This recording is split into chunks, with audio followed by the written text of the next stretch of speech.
नमस्ते। देखिए क्या है ना कि आज हर कोई किसी न किसी से परेशान है।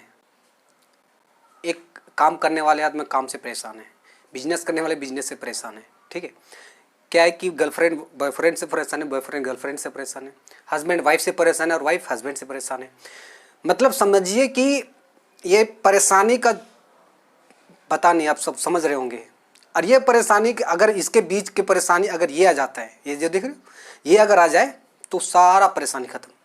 ठीक है, तो हम क्या है कि म्यूचुअल फंड बता रहे हैं। बहुत लोग समझ रहे होंगे, बहुत लोग नहीं समझ रहे होंगे। आज म्यूचुअल फंड के मेरा पाँचवा क्लास है। तो पाँचवीं क्लास में मैं 4 क्लास पहले बता दिया हूँ। अगर जिसको अगर पूरी तरह से समझना है म्यूचुअल फंड में, ठीक है, तो वो ये देख सकते हैं, हमारे पिछले वीडियो 4 देख सकते हैं, उसके बाद ये देखिए, तभी आपको समझ में आएगा। और जो पहले से देख चुके हैं वो बहुत बहुत धन्यवाद। ठीक है, तो क्या है कि आपको म्यूचुअल फंड इसमें क्या है बताएंगे कि म्यूचुअल फंड का टाइप्स कितने होते हैं, क्योंकि पिछले वीडियो में हमारा क्वेश्चन था कि म्यूचुअल फंड में कितने टाइप्स का होता है। ठीक है, तो क्या है ना, एक सबसे बेसिक चीज़ बताता हूँ। क्या है कि बैंक वाले अलग अलग काम के लिए अलग अलग लोन देते हैं। ठीक है, अगर आपको घर लेना है तो होम लोन, घर बनानी है तो हाउस लोन, होम लोन। ठीक है, अगर आपको कार लेनी है, गाड़ी लेनी है तो आपको व्हीकल्स लोन, बिजनेस के लिए आपको कोई लेनी है तो बिजनेस लोन, आपको पर्सनल कुछ खर्चे हैं, कुछ काम आ गए उसके लिए अगर कुछ खर्चे के लिए लेनी है तो पर्सनल लोन, सैलरी लोन। तो उसी तरह क्या होता है कि म्यूचुअल फंड वाले कंपनी भी स्कीम निकालते हैं। ठीक है, वो अलग अलग कैटेगरी के लिए, अलग अलग काम के लिए अलग अलग का स्कीम निकालते हैं। ठीक है, तो कैसे फर्क क्या होता है कि आपका बैंक जो होता है वो पैसा देता है, ठीक है, और आपसे इंटरेस्ट लेता है।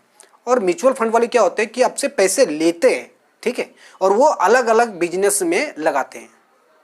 समझ में आ गया यहाँ तक? अब बात है, मैं पिछले वीडियो में बताया था कि म्यूचुअल फंड आपको कितने कौन कौन चलाते हैं।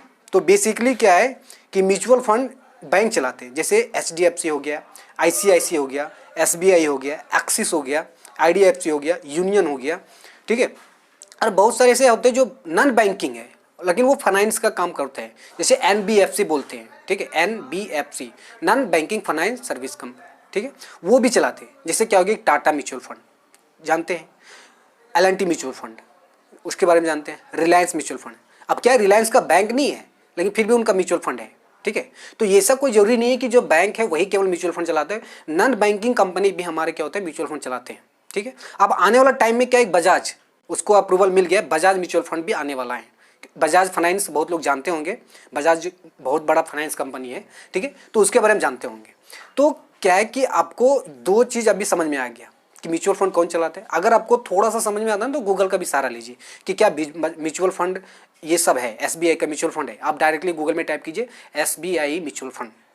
अगर आपको गूगल में जाना है तो HDFC म्यूचुअल फंड, मेरा जो फेवरेट म्यूचुअल फंड है HDFC का है। ठीक है, तो अभी अभी हम लोग समझे म्यूचुअल फंड कौन चलाता है अभी। लेकिन हमारा जो मेन क्वेश्चन है वो क्वेश्चन क्या है कि म्यूचुअल फंड के स्कीम कितने होते हैं। जैसे क्या आपके जैसे लोन अलग अलग लोन होते हैं अलग अलग काम के लिए, उसीलिए इसमें होते हैं म्यूचुअल फंड में अलग अलग स्कीम होते हैं अलग अलग बिजनेस के लिए। तो सबसे जो म्यूचुअल फंड सबसे पहले जो स्कीम आता है, देखिए ये जो वीडियो में बता रहा हूँ, हमारे गांव वाले लोग ऐसे ऐसे सोचते हैं, अच्छा ये वीडियो बना रहा है इसमें इसका फ़ायदा होगा, हमें क्या फ़ायदा होगा। देखिए हम ना ये जो वीडियो बना रहा हूँ वो खुद अब नेट से कर सकते हैं, बैंक में जाके पता कर सकते हैं कि क्या ऐसा होता है कि नहीं। अभी हमें कुछ नहीं करना है, हमें आपको कांटेक्ट नहीं करना है। अगर आप थोड़ा जानकारी है तो नेट का सहारा ले सकते हैं। ठीक है, लेकिन अगर मेरा केवल आपको मेरा वीडियो देख रहे हैं तो मेरा वीडियो देखिए, मैं धीरे धीरे सब चीज़ बताऊंगा। कौन सा बटन दबाना है, कौन सा सॉफ्टवेयर खरीदना लेना है, कौन सा क्या डाउनलोड करना है, कैसे KYC करना है, सारा चीज़ बताऊंगा। लेकिन सबसे पहले आप बेसिक तो समझ जाइए, तभी वो सब देखने में करने में आपको समझ में आएगा। ठीक है, तो बात ये होगी। तो चलते हैं, हमारे जो मेन मुद्दा है वो है हमारे टाइप्स ऑफ म्यूचुअल फंड का स्कीम। ठीक है, तो पहले जो स्कीम हमारा आता है वो आता है हमारा इक्विटी स्कीम। ठीक है, इक्विटी फंड। ठीक है, EQUITY इक्विटी फंड। ठीक है, ये क्या होता है कि बड़े बड़े कंपनी का हिस्सा खरीदते हैं। ठीक है, आप जैसे क्या बड़े बड़े कंपनी समझ रहे हैं, आपका Tata Birla, Reliance, AC cement, Lafarge cement, फिर आपका एयरटेल हो गया, फिर आपका जियो हो गया। तो ये सारे बड़े बड़े कंपनी हो गए। ठीक है, बड़ी बड़ी कंपनी अब क्या है, इन लोग का ट्रांजैक्शन, इन लोग का जो बिजनेस हजारों करोड़ में होता है। ये हम लोग 1000 एक दिन में काम करने वाले होते हैं, वो लोग हज़ारों करोड़ों का ट्रांजेक्शन होता है, तो वो बिजनेस का हिस्सा खरीदते हैं। हिस्सा मतलब डायरेक्टली उनका शेयर खरीदते हैं वो म्यूचुअल शेयर मार्केट में जाके। अब शेयर मार्केट कौन चलाता है मैं पहले से बता दिया वीडियो भैया, ठीक है। तो वो क्या है कि वो शेयर मार्केट का हिस्सा खरीदते हैं, मतलब उनका डायरेक्टली हिस्सा खरीदते हैं। अगर आपको जिससे क्या है कि एक टाटा मोटर्स हो गया, तो टाटा मोटर्स के आज के हिसाब से अगर वो पूरा कंपनी खरीदना चाहते हैं तो आपको कम से कम 10,650 करोड़ आपको देना पड़ेगा, तो वो आप कंपनी पूरा खरीद सकते हैं। तो वो क्या होता है कि एक म्यूचुअल फंड वाले जब होता है तो वो उनका हिस्सा थोड़ा थोड़ा खरीदते हैं, शेयर खरीदते हैं। तो अभी आपको क्लियर हो गया कि इक्विटी म्यूचुअल फंड क्या होता है कि कंपनी का हिस्सा खरीदता है, ठीक है।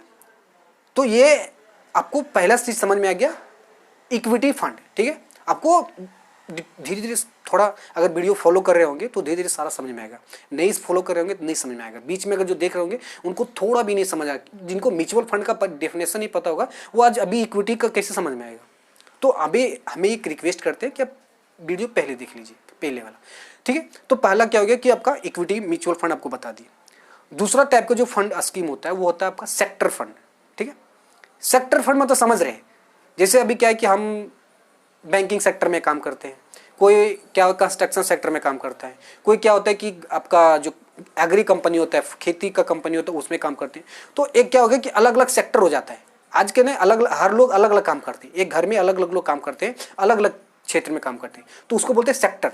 सेक्टर मतलब क्या हो गया कि देखिए अभी क्या है कि अगर आप पूरे इंडिया में जोड़िएगा तो क्या सेक्टर है, मैन्युफैक्चरिंग सेक्टर, कंस्ट्रक्शन जिसको बोलते हैं इंफ्रास्ट्रक्चर सेक्टर, टेलीकॉम सेक्टर, ठीक है, और आपका एक फार्मिंग सेक्टर जिसको एफएमसीजी बोलते हैं। उसके बाद में आपका जाता है आपका फार्मा सेक्टर। तो सेक्टर क्या होता है कि जो म्यूचुअल फंड स्कीम जब निकालता है तो वो एक अलग दूसरा प्रकार के होता है, सेक्टर स्कीम निकालता है, सेक्टर फंड स्कीम। उसमें क्या होता है कि अगर जैसे आगे अभी हमारा एक क्या है कि आईसीआईसी का एक हमने स्कीम पे पैसे लगाते हैं, उसमें क्या है कि फार्मा सेक्टर फंड है। फार्मा सेक्टर फंड है मतलब वो स्कीम में जितना पैसा आएगा वो क्या करेगा कि फार्मा कंपनी में, दवाई कंपनी में आपको पैसा लगाएगा, ठीक है। तो बहुत सारा दवाई का कंपनी है, आपको नहीं दिखना होगा तो गूगल कर लीजिएगा, लिखिएगा all the company list of pharma, वहाँ पे आपको सारा गूगल में दिखेगा कि कौन सा कंपनी है। अगर कभी कभी आप दवा खाते हैं तो दवा को पढ़िएगा कि वो दवा जो आप खरीद रहे हैं, ठीक है, हेड के पेन के लिए, बॉडी पेन के लिए, आपके जो भी चीज़ खरीद रहे हैं वो दवा पढ़ के देखिएगा, उसमें वो कंपनी का नाम लिखा रहता है। तो सेक्टर फंड क्या होता है कि जो mutual fund sector fund scheme निकालता है वो पार्टिकुलर सेक्टर में पैसा लगाता है, ठीक है। अगर किसी का फार्मा है तो फार्मा सेक्टर में पैसा लगाएगा, सारी दवाई कंपनी में। अगर बैंकिंग है तो सारी बैंक में पैसा लगाएगा, ठीक है। अगर उसका इंफ्रास्ट्रक्चर है, कंस्ट्रक्शन वाला अगर फंड है, उसका सेक्टर है, तो वो केवल क्या करेगा, कंस्ट्रक्शन का कंपनी रहता है उसमें पैसा लगाएगा, ठीक है। तो सेक्टर फंड क्या हो गया कि जो पैसा पार्टिकुलर सेक्टर में पैसा लगाना, ठीक है। अब देखिए अभी दो चीज बताई आपको, इक्विटी और सेक्टर, ठीक है। तीसरा होता है बैलेंस फंड। बैलेंस फंड समझ रहे, बैलेंस तराजू, ठीक है। तो बैलेंस फंड क्या करता है, बैलेंस मतलब सब समझ रहे हैं कि बैलेंस क्या होता है कि आपको एडजस्ट करना लाइफ में। देखो क्या है कि हर चीज़ हम लोग का जो डिजायर होता है, इच्छा तो पूरा नहीं होता, फिर भी हम लोग क्या होता है एडजस्ट करना पड़ता है, ठीक है। तो उसी तरह क्या होता है हमारा एक जो म्यूचुअल फंड का कंपनी जो स्कीम निकालते हैं वो निकालते हैं बैलेंस फंड, ठीक है। तो अभी एक रिसेंटली में एसबीआई बैलेंस फंड निकला है, ठीक है। अगर आप नेट में सर्च कर सकते हैं तो लिखिएगा SBI balance fund launch date. आपको यहाँ करंटली एक इसी साल 2021 वाले साल में लॉन्च हुआ, आप वहाँ पे देख सकते हैं। अगर थोड़ा अगर हिंदी वाले भी तो हिंदी वाले भी जो होता है ना गूगल में मैक देखने के, उससे भी मैक बोल के आप सारा ले सकते हैं, ठीक है। तो बात बैलेंस फंड में क्या होता है कि बैलेंस करके चलता है। बैलेंस फंड मतलब कि कुछ क्या होता है कंपनी का शेयर खरीदता है। देखिए शेयर खरीदने में क्या होता है कि लोग रिस्क है, अब रिस्क कैसे हम आगे आपको बताएंगे, ठीक है। तो कुछ क्या होता है कि इक्विटी में पैसा लगाता है, ठीक है। इक्विटी मतलब बता गए कि कंपनी का हिस्सा। और कुछ होता है कि डेट, ठीक है। डेट हम पिछले वीडियो में बताएं, डेट वाइस उसमें होता है जो गवर्नमेंट जब सेंट्रल को पैसा की जरूरत होता है तो वो उसमें लगाता है। तो बैलेंस फंड वाला जो होता है वो उसमें क्या करता है कि दोनों में पैसा लगाता है, ताकि अगर शेयर मार्केट गिरे तो एक न एक जरूर आएगा। क्यों कि सेंट्रल गवर्नमेंट जैसे क्या होता है कि डेट में क्या होता है कि आपको इंटरेस्ट जितना गवर्नमेंट तय करता है वो आपको डेट फंड वाले आपको देते ही देते हैं। तो बैलेंस फंड में क्या होता है कि कुछ पैसा इक्विटी में लगाना, कुछ पैसा सेक्टर में लगाना, कुछ पैसा डेट में लगाना। तो क्या होता है कि देखिए बहुत लोग शेयर मार्केट रिस्क समझते हैं, तो इसीलिए वो पैसा अलग अलग क्षेत्र में बांटा जाता है, ताकि अगर शेयर मार्केट गिर रहा है तो एक नहीं आगे आएगा। गवर्नमेंट का जो आपका टाइम वैल्यू है, जो आपका पैसा उसमें लगाए, तो गवर्नमेंट आपको इंटरेस्ट के साथ वो पैसा देगा। ठीक है, बॉन्ड पिछले वीडियो में बता दिए बॉन्ड के बारे में। ठीक है, तो आपका 3 बताएं, पहला आपका इक्विटी, दूसरा आपका सेक्टर और तीसरा बैलेंस। ठीक है, उसके बाद में बहुत सारे टाइप का फंड है, उसके बाद में आता है हाइब्रिड फंड। ठीक है, हाइब्रिड फंड में क्या होता है कि ये आपका जो हमारे जिनका एज रिटायरमेंट का हो जाता है ना, तो रिटायरमेंट के लिए उनको क्या होता है कि कंटिन्यूसली उनको हर महीने के लिए जैसे क्या उनका खर्चा निकलना चाहिए, क्योंकि वो कमा नहीं सकते, फिर भी उनका खर्चा बेसिक चीज़ लाइफ के बेसिक हर डे टू लाइफ में जो हमें यूज करना होता है उसके लिए क्या होता है कि हम उसके लिए हमें पैसे चाहिए। तो हाइब्रिड फंड वो होता है कि रेगुलर इनकम के लिए पैसे लगाता है। वो क्या होता है कि सारे 5-6 सेक्टर में पैसे लगाता है। ठीक है, इक्विटी में, डेट में, गवर्नमेंट बॉन्ड में, गोल्ड में, वो सारे में क्या होता है पैसे लगाते हैं। ठीक है, तो उसमें क्या होता है कि जो रिस्क का संभावना कम हो जाता है। ठीक है, तो हाइब्रिड फंड आपको समझ गए। उसके बाद में बहुत सारे फंड होता है, अभी हम बताएंगे तो 1 घंटे के लिए इसी में आपको बीत जाएगा, लेकिन क्या है कि आदमी इतना भाग दौड़ भरी जिंदगी में जा रहे कि 1 घंटे का वीडियो कोई नहीं देखेगा भैया।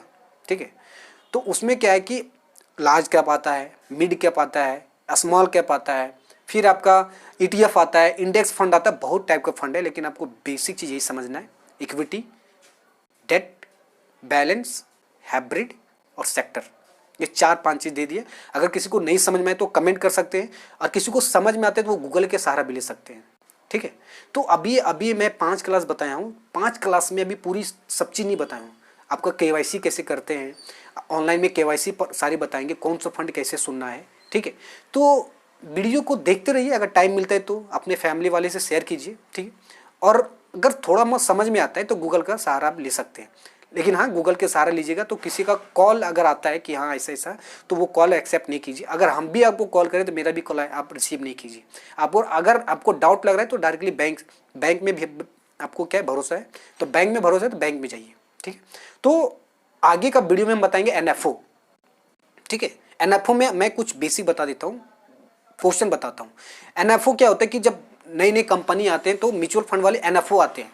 ठीक है, तो अगला आपका जो क्लास रहेगा उसका एक होमवर्क है, अगर जो देख रहे हैं वीडियो, ठीक है, देखेंगे नहीं, कोई सर्च तो नहीं करेंगे मुझे पता है, तो अगर वीडियो देखेंगे तो उसमें आप नेट में सर्च करेंगे व्हाट इज NFO। ठीक है, तो वहाँ से हिंदी में इंग्लिश में पढ़ सकते हैं। उसके बाद में क्या होगा, मैं अगला वीडियो में जब बना के बताऊँगा तब आपको देखने में समझने में आसान हो जाएगा। ठीक है, तो अगला वीडियो जो हम बताएंगे व्हाट इज NFO होता है उसमें बताएंगे। ठीक है, तो आज के लिए इतना ही। हमारा वीडियो को जो भी करने भैया लाइक करो, सब्सक्राइब करो, कमेंट करो, वो तो सब लोग जानते हैं। ठीक है, तब तक के लिए कमाते रहिए, खुश रहिए, परिवार को खुश रखिए। Bye bye, take care.